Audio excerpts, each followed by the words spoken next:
आज मैं बताने जाऊंगा गांव की जिंदगी कैसी होती है और कैसा मौसम रहता है गांव में। चलो देखते हैं और बच्चे क्या कर रहे हैं देखेंगे। ये देखो गांव की जिंदगी, जहाँ देखो हरियाली हरियाली। ये देखो बच्चे क्रिकेट खेल रहे हैं। ये देखो गांव में बारिश हो रही है, खतरनाक बारिश हो रही है।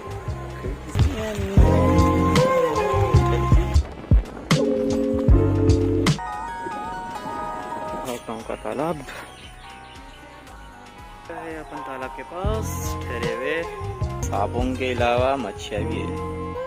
देखो जहाँ जहाँ सर्कल बन,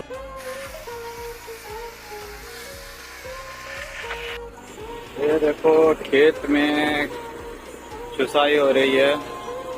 ये खेत का मंदिर, मच्छियाँ खाने आ गए इन लोग, कीड़े मच्छियाँ। ये रहा खेत, चुसाई कैसा कर रहा देखो।